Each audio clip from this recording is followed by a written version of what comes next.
প্রিয় শিক্ষার্থীবৃন্দ, সকলকে আন্তরিক শুভেচ্ছা ও অভিনন্দন। নবম ও দশম শ্রেণীর ষষ্ঠ অধ্যায় মানে জাবেদা অধ্যায়ের সৃজনশীল ১ নং আমরা সমাধান করব। তো ১ নং সৃজনশীলের ক নংয়ে বলছে ফেরত পণ্যের মূল্য নির্ণয় করো। তোমরা বইটা সামনে নিয়ে বসো, দেখো উপযুক্ত তথ্য হতে ফেরত পণ্যের মূল্য নির্ণয় করো।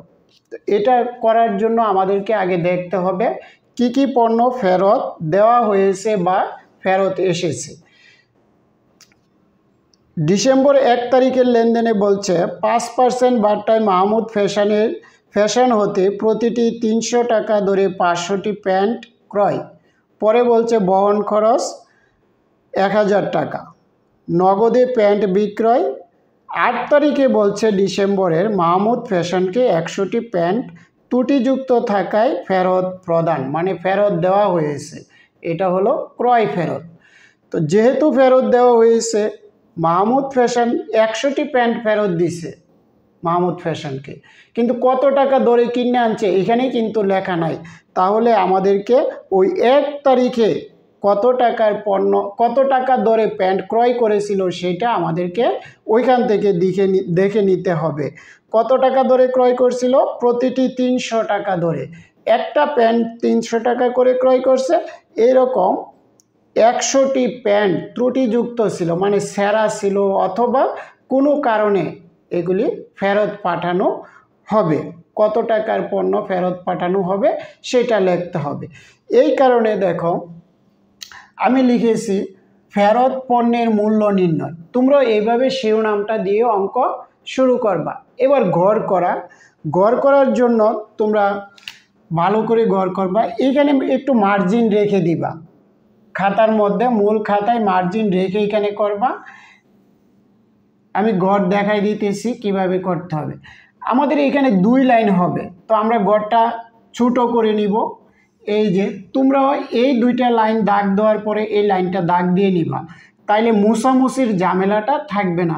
কারণ এইদিকে বড় হয়ে গেলে তোমরা অনেক সময় পেন্সিল দিয়ে মুছতে থাকো, তো মুছার জন্য সময় ব্যয় হয়। পরীক্ষার সময় যদি অতিরিক্ত সময় ব্যয় করো তাহলে কিন্তু সময় পাইবা না। এই কারণে এইভাবে গড় করবা। এই ২টা দাগ দেওয়ার পর এই দাগটা দিয়ে নিবা। এটা হবে তারিখ, বিবরণ, আর এই ২টা টাকার গড় দিবা। টাকা, আমরা দুইটার মধ্যেই টাকা লিখব। কত তারিখ আমরা ফেরত পাঠাইতেছি? ২০১৭ সালের অঙ্ক, ডিসেম্বর ৮ তারিখে। তো ৮ তারিখে যে ফেরত পাঠাইতেছি, কি ফেরত পাঠাবো? প্যান্ট ফেরত লিখবো এখানে, প্যান্ট ফেরত। কত টাকা দরে? আমরা ৩০০ টাকা দরে, মানে একটি প্যান্ট ক্রয় করেছি ৩০০ টাকা করে। কয়টি প্যান্ট ফেরত পাঠাবো? ১০০টি প্যান্ট। তাহলে এখানে লিখে দিব ৩০০ গুণ ১০০। তাহলে গুণ করা এটা সহজ। ৩ কে ৩ লেখা কয়টা শূন্য দিতে হবে? 4টা শূন্য। তোমরা ক্যালকুলেটর দিয়ে করে নিবা। এবার আমরা লিখলাম যে এত টাকার প্যান্ট আমরা ফেরত পাঠাবো। এখন আমাদের আগের লেনদেনটা যেতে হবে।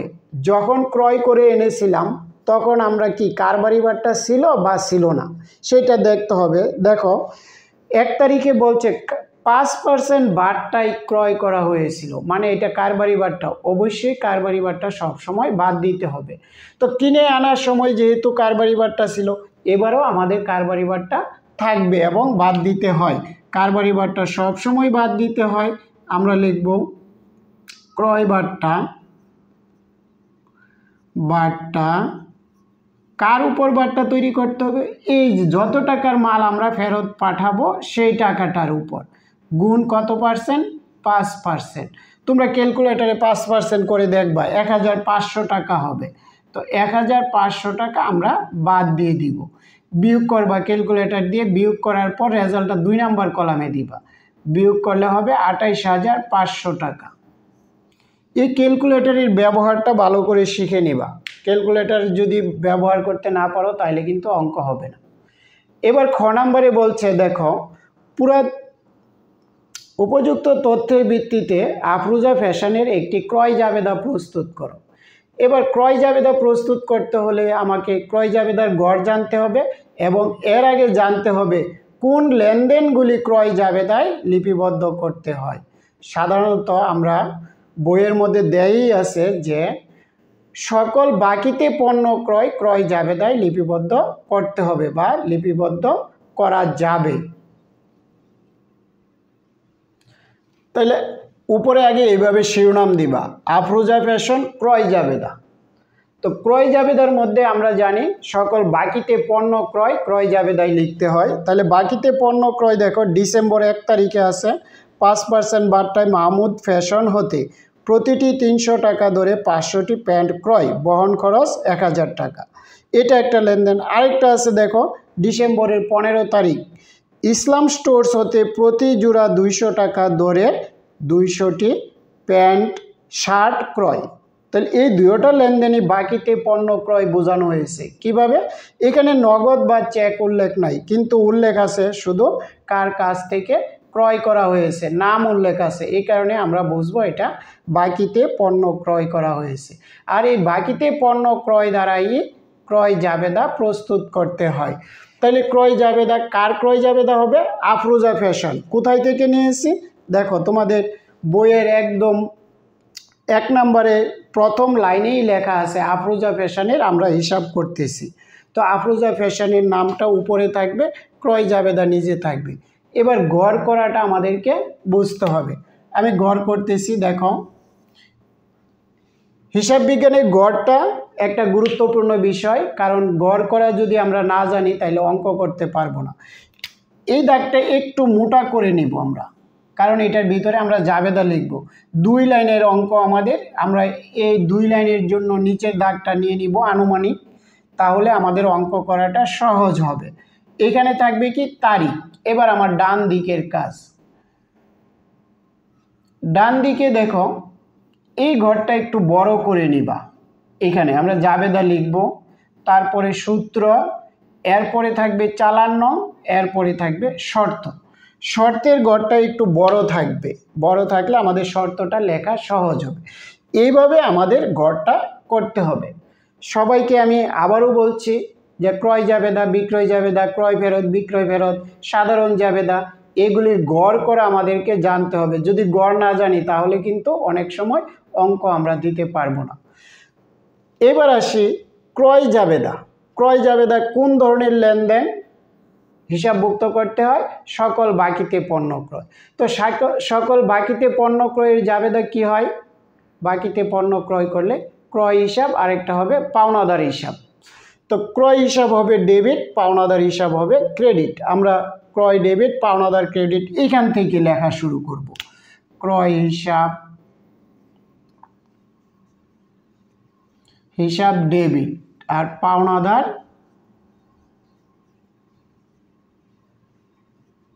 হিসাব ক্রেডিট। এই জাবেদা আমার জানতে হবে। তারপরে এখানে দিব সূত্র, সংক্ষেপে নিচে উপরে দিতে পারো। এখানে চালান নং, চালান পরে নং, এটা হবে শর্ত। এইবার এই ঘরটায় আমি কি লিখব? এটা সহজে মনে রাখার পদ্ধতি হচ্ছে পাওনাদার এবং দেনাদার যে দিকে থাকবে সেদিক থেকে তুমি হিসাব খাতটা নিবা। তো পাওনাদার আছে এখানে ক্রেডিট, এই কারণে আমরা এখানে লিখব ক্রেডিট হিসাব খাত।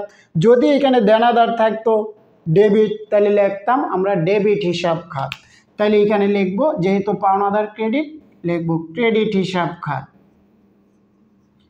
ক্রেডিট হিসাব খাত। আর এইখানে হবে তারিখ। এ বিষয়টা খুবই সহজ, তোমরা এভাবে মনে রাখবা। মুখস্থ করে কিন্তু মনে রাখতে পারবা না। আমি যেভাবে করেছি যে সকল বাকিতে পণ্য ক্রয় ক্রয় জাবেদায় যাবে। তো ক্রয় জাবেদা কি হয়? বাকিতে পণ্য ক্রয় করলে ক্রয় হিসাব ডেবিট, পাওনাদার ক্রেডিট। আর পাওনাদার যেহেতু ক্রেডিট, এটা হবে ক্রেডিট হিসাব খাত। এই দুইটা ছক যদি মনে থাকে তাহলে কিন্তু বাকিগুলি খুব সহজেই মনে থাকবে। এবার আমরা তারিখ দিব 2017 সালের ডিসেম্বর 1 তারিখ যাবে। এখানে ডিসে 1 আমরা সংক্ষেপে লিখলাম, কার কাছ থেকে পণ্য ক্রয় করে আনছি? দেখো লেখা আছে মাহমুদ ফ্যাশন, এখানে লিখব মাহমুদ ফ্যাশন। এখন মাহমুদ ফ্যাশন থেকে যে আমরা মাল ক্রয় করে আনিছি, শর্ত কি দিয়েছে? দেখো শর্ত দিয়েছে 2/5 নিট 15, 2/5 কমা দিয়ে নিট 15। এই বিষয়টা কি বুঝো? 2/10 নিট 15। আমি যদি এখানে লিখি 2/5 আর হলো নিট 15। 2 হলো পার্সেন্ট মানে শতকরা, আর এটা হলো দিন। যদি আমরা যে টাকার মালটা তার কাছ থেকে ক্রয় করে আনবো, এই টাকাটা যদি 5 দিনের মধ্যে পরিশোধ করি তাহলে 2% আমরা কম দিব। যদি এই শর্তটা আমরা না নেই, এই অফারটা না নেই, তাহলে 15 দিনের মধ্যে অবশ্যই টাকা পরিশোধ করতে হবে।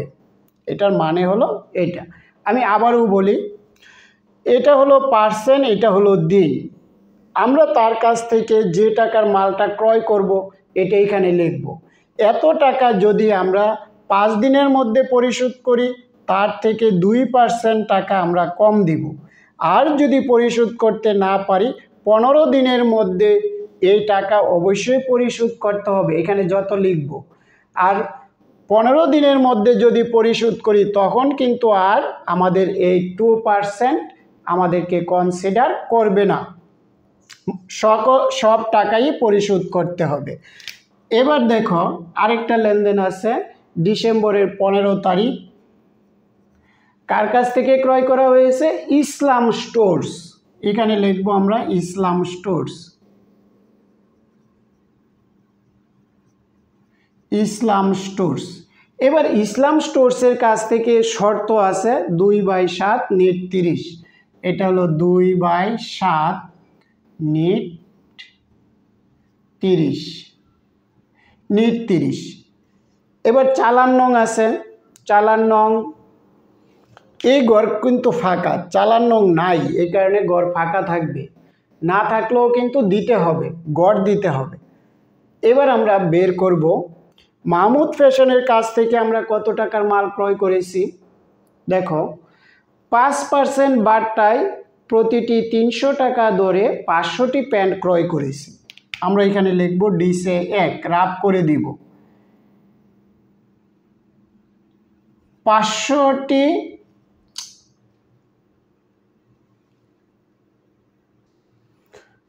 300 টাকা দরে 500টি প্যান্ট ক্রয় করেছি।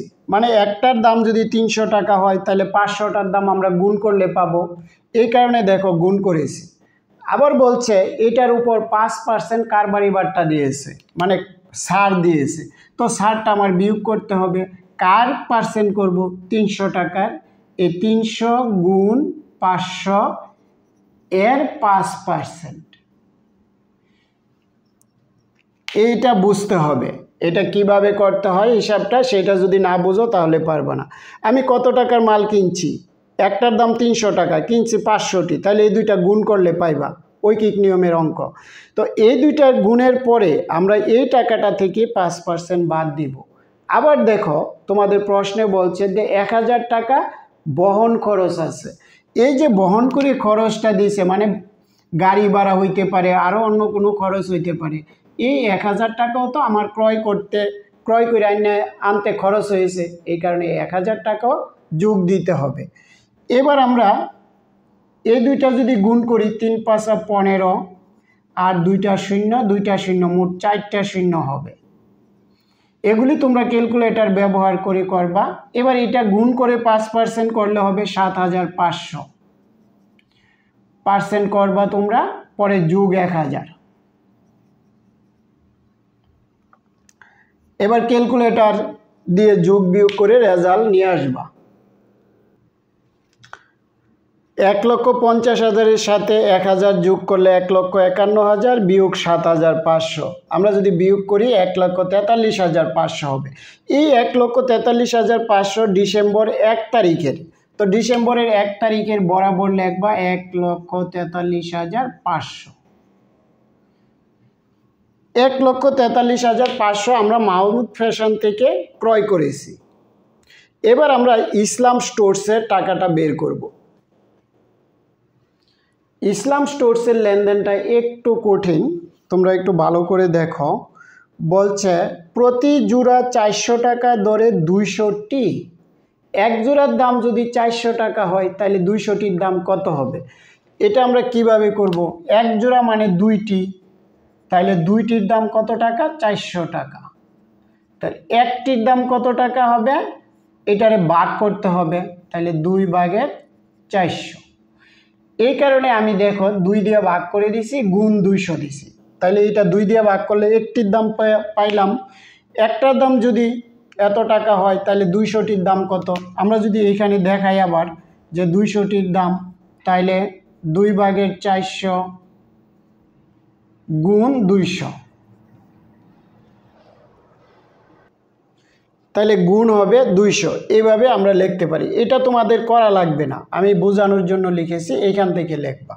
তো এটার দেখো 400-রে যদি আমরা 2 দিয়ে ভাগ করি 200 হবে, 200 গুণ করলে হবে 40,000।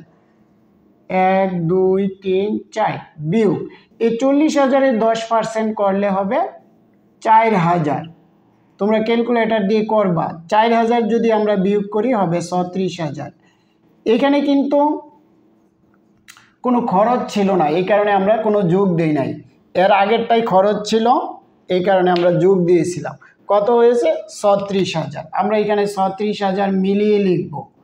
আমরা যোগ করার সময় ছোটো সময় শিখেছি না, ডান দিক থেকে মিলিয়ে লেখা, আমরা এইভাবে মিলিয়ে লিখব। মিলিয়ে লিখলে ভালো হবে, অঙ্ক সুন্দর দেখা যাবে। 9 পরে 7 1 1,79,500 টাকা। নিচে 2টা দাগ দিয়ে দিবা, মানে হিসাবটা আমার এখানে শেষ হয়ে গেল। এই 2টা যোগ করতে হবে। আশা করি তোমরা ক্রয় জাবেদা বুঝতে পেরেছ। এই ক্রয় জাবেদা করার জন্য গড়টার কথা আমি আবারও বলবো। গড় করা এবং এই গড়টা পূরণ করা তোমাদের যদি মনে না থাকে তাহলে কিন্তু অঙ্ক করার সময় বা পরীক্ষার সময় সমস্যায় পড়বা। আমি যেভাবে বুঝিয়েছি ওইভাবে যদি করো তাহলে কোনো সমস্যা হবে না। এবার গ নাম্বারের অঙ্কে বলছে এই ক্রয় জাবেদায় সংশ্লিষ্ট লেনদেন, ক্রয় জাবেদায় 16 ডিসেম্বর 1 এবং ডিসেম্বর 15 তারিখের লেনদেন ছাড়া বাকিগুলির আবার বলছে সাধারণ জাবেদা দেওয়ার জন্য। এটা হলো ক্রয় জাবেদা, পরে বলছে সাধারণ জাবেদা। এবার আমরা সাধারণ জাবেদা করব। সাধারণ জাবেদা, জাবেদা এবং হিসাবের প্রাথমিক বই একই কথা। তো আফরোজা ফ্যাশন জাবেদা আমরা লিখলাম। জাবেদা লেখার পর এখানেও গড় করা শিখতে হবে। আমি দেখো গড় করতেছি। প্রথমে উপরে 2টা দাগ দিবা, উপরে 2টা দাগ দেওয়ার পর এই পাশে দাগ দিবা। এটা হবে ডেবিট টাকা আর একটা হবে ক্রেডিট টাকা। এদিকে থাকবে খতিয়ান পৃষ্ঠা আর এদিকে থাকবে তারিখ। এদিকে কিন্তু মার্জিনের জায়গাটা ফাঁকা রাখবা, একটু জায়গা ফাঁকা রেখে তারপরে করবা। এটা হলো সাধারণ জাবেদার গড়। একটু আগে আমরা করেছিলাম ক্রয় জাবেদা। এগুলির পার্থক্য কিন্তু তোমাদের বুঝতে হবে। এবার লেখাটা কি হবে? এইখানে সাধারণত তারিখ থাকে সকল ক্ষেত্রে। এটা দিবা হিসাবের নাম ও ব্যাখ্যা, নাম ও ব্যাখ্যা। এটা হবে খতিয়ান পৃষ্ঠা, এটা হবে ডেবিট টাকা আর এটা হবে ক্রেডিট টাকা। এটা খুবই সহজ, এটা গড়টা তোমরা 2-1 বার করলেই মনে থাকবে। এবার আমাদের লেনদেনের লেখার পালা। তোমরা অঙ্কটা একদম প্রথম থেকে পড়বা। তৈরি পোশাক ব্যবসায়ী আফরোজা ফ্যাশন এর 2017 সালের ডিসেম্বর মাসের কতিপয় লেনদেন নিম্নরূপ। এই কারণেই কিন্তু আমরা আফরোজা ফ্যাশন লিখছি, জাবেদা লিখেছি। প্রথমে যেহেতু আমরা 1 তারিখ যাবে না আর 15 তারিখ যাবে না, আমাদেরকে বলেই দিয়েছে যে ক্রয় জাবেদায় সংশ্লিষ্ট লেনদেন ব্যতীত বাকি লেনদেনগুলির সাধারণ জাবেদা দেওয়ার জন্য। তো 1 আর 15 বাদ, তাহলে ডিসেম্বর 3 তারিখ থেকে লিখব। নগদে প্যান্ট বিক্রয় 2017 ডিসে 3। নগদে প্যান্ট বিক্রয়, এটা লেনদেন। প্রথমে আমাদের দেখতে হবে কি কি হিসাব হয়। তাহলে আমরা প্রথমে দেখব ব্যবসায় কি আসলো কি গেল। তো ব্যবসায় কি আসছে, এখানে নগদ টাকা আসছে, যেহেতু নগদে পণ্য বিক্রয় করা হয়েছে। তো একটা হবে নগদান হিসাব, আরেকটা কি হবে, আরেকটা আমার লেনদেনে দেওয়া আছে বিক্রয় হিসাব। একটা লিখব নগদান হিসাব। এবার নগদ আমরা আগে লিখব, যেহেতু ব্যবসায় আসছে নগদান হিসাবটা আগে লিখব, নগদান হিসাব। আরেকটা হলো বিক্রয় হিসাব। দেখো নগদ থেকে আমরা একটু জায়গা ফাঁকা দিয়ে মানে সার দিয়ে লিখব, এটার বরাবর লিখব না, ক্রেডিটটা একটু ফাঁকা দিয়ে বিক্রয় হিসাব লিখব। এবার নগদ সম্পদ বৃদ্ধি ডেবিট, এই পাশ দিয়ে একদম সিরিয়ালি লিখব, এইখানে লিখব না, এখানে লিখব না। বিক্রয় আয় বৃদ্ধি ক্রেডিট। তো কত টাকার পণ্য আমরা বিক্রি করেছি, 35,000 টাকার প্যান্ট বিক্রি করেছি। যত টাকা ডেবিট লিখবো আমরা, তত টাকা ক্রেডিটে লিখব, 35,000। এই 35,000 ডেবিটও হবে ক্রেডিটও হবে। হিসাবের নাম লিখলাম, এগুলি রইল কি ব্যাখ্যা। তো ব্যাখ্যাটা আমরা লেনদেন থেকে দিব। লেনদেনে বলছে নগদে প্যান্ট বিক্রয়, আমরাও লিখবো এখানে নগদে প্যান্ট বিক্রয়। এবার এই 3 তারিখের জাবেদা শেষ, এই জাবেদার ঘরে একটা দাগ দিবা। কতটুক দাগ দিবা, শুধু হিসাবের নাম ও ব্যাখ্যার ঘরে দাগ দিবা। এইবার আমরা পরের লেনদেনটার তারিখ দিব। পরের লেনদেনটা আছে মাহমুদ ফ্যাশনকে 100টি প্যান্ট ত্রুটিযুক্ত থাকায় ফেরত দেওয়া হলো। কত তারিখ, 8 তারিখ। আর ফেরত আসলে আমরা প্রথমে দেখব এটা ক্রয় ফেরত নাকি বিক্রয় ফেরত। যদি ক্রয় ফেরত হয় তাহলে এক ধরনের হবে, বিক্রয় ফেরত হলে আরেক ধরনের হবে। তো বলছে মাহমুদ ফ্যাশনকে 100টি প্যান্ট ফেরত দেওয়া হলো, মানে ফেরত প্রদান। তো ফেরত প্রদান মানে কি, ক্রয় ফেরত। আমি আগে মাহমুদ ফ্যাশন থেকে ক্রয় করে এনেছিলাম, এবার ফেরত দিব। আমরা 1 তারিখে কিন্তু করেছি, ক নাম্বারে কিন্তু করেছিলাম যে ফেরত পণ্যের মূল্য কত। তো ফেরত পণ্যের মূল্যটাই এখানে লাগবে। তো ফেরত এটা হবে ক্রয় ফেরত হিসাব, আরেকটা পাওনাদার হিসাব। আমরা ক্রয় ফেরত করার জন্য আগে ধারে ক্রয়ের জাবেদাটা দিব। ধারে ক্রয় করলে জাবেদা কি হয়, ক্রয় হিসাব পাওনাদার হিসাব। এবার এটাকে আমরা উল্টাই দিব, ক্রয় ফেরত হিসাব, আরেকটা লিখব পাওনাদার হিসাব। পাওনাদার লিখব আগে, ক্রয় ফেরত লিখব পরে। তো আমরা লিখি পাওনাদার হিসাব, হিসাব, আরেকটা হলো ক্রয় ফেরত হিসাব, ক্রয় ফেরত হিসাব। পাওনাদার ডেবিট, পাওনাদারের মধ্যে ব্র্যাকেটে তোমরা মাহমুদ ফ্যাশন লিখে দিবা, আমার এখানে জায়গা স্বল্প এই কারণে লিখলাম না। ক্রেডিট,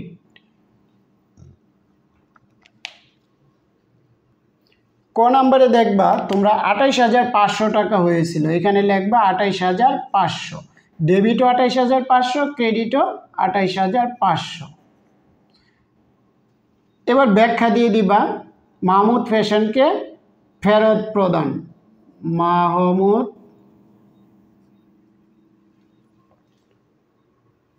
তাহলে মাহমুদ ফ্যাশনকে প্যান্ট ফেরত দেওয়া হলো, এটা আমরা লিখে দিব। তারপরে আছে পুরাতন আসবাবপত্র মেরামত, 10 তারিখে আমরা পরে তারিখ দিব 10। পুরাতন আসবাবপত্র মেরামত, ব্যবসা থেকে কি গেল, নগদ টাকা গেল। আরেকটা কি হিসাব হবে, মেরামত হিসাব। তাহলে নগদ টাকা যেহেতু চলে গেছে, নগদান হিসাব আমরা পরে লিখব, নগদান হিসাব। আর হলো মেরামত হিসাব, মেরামত হিসাব। আরেকটা হলো আমাদের নগদান হিসাব।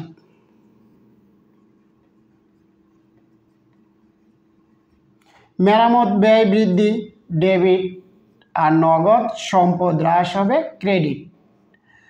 তো কত টাকা মেরামত করা হয়েছে, 500 টাকা। আমরা এখানে 500 দিব ডেবিট, 500 দিব ক্রেডিট। তো লিখে দিবা পুরাতন আসবাবপত্র মেরামত, লিখে দিলাম পুরাতন আসবাবপত্র মেরামত। পরে আছে 20 তারিখ মাহমুদ ফ্যাশনকে পরিশোধ। আমরা কাকে পরিশোধ করি? পাওনাদারকে। নাম থাকলেও আমাদের পাওনাদার কথাটা লিখে তারপরে নামটা দিতে হবে। তো মাহমুদ ফ্যাশনকে পরিশোধ করছি আমরা, ব্যবসা থেকে কি গেল? নগদ টাকা। বারবারই লেনদেনকে এই প্রশ্নটা করবা, ব্যবসা থেকে কি গেল? নগদ টাকা গেল, তাহলে নগদান হিসাব পরে লিখবা, আর মাহমুদ ফ্যাশন মানে পাওনাদার হিসাব আগে লিখবা। তো আমরা লিখি পাওনাদার হিসাব, তারিখটা ছিল আমাদের 20 তারিখ। পাওনাদার হিসাব ব্র্যাকেটে তোমরা মাহমুদ ফ্যাশন লিখবা, আমার এখানে জায়গা স্বল্প এই কারণে লিখলাম না। মাহমুদ হিসাব হলো পাওনাদার হবে দায় হ্রাস ডেবিট, আর লিখবা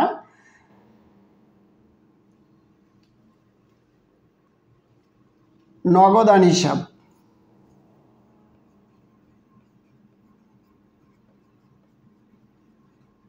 নগদান হিসাব হবে ক্রেডিট, নগদ টাকা মানে সম্পদ হ্রাস। কত টাকা পরিশোধ করছি? 40,000 টাকা, তাহলে 40,000 ডেবিট, 40,000 ক্রেডিট। এখানে লিখতে হবে মাহমুদ ফ্যাশনকে পরিশোধ, নিচে লিখে দিতে হবে মাহমুদ ফ্যাশনকে পরিশোধ। এবার জাবেদা লিখে আমার শেষ, এবার যোগ করবা টাকাগুলি। এই টাকাগুলি যোগ করার জন্য আমরা কি করব? ক্যালকুলেটর দিয়ে যোগ করে দিব।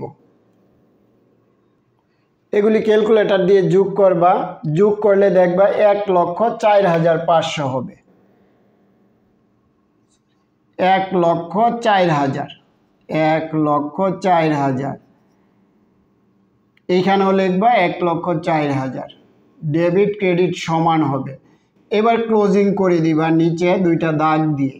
ক্লোজিং করার পরে তোমরা এই যে এইখানে একটা সর্বশেষ দাগ দিবা, তাইলে অঙ্কটা সুন্দর দেখা যাবে।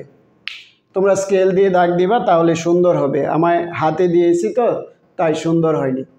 তাহলে ধন্যবাদ তোমাদেরকে দেখার জন্য। আবারও নতুন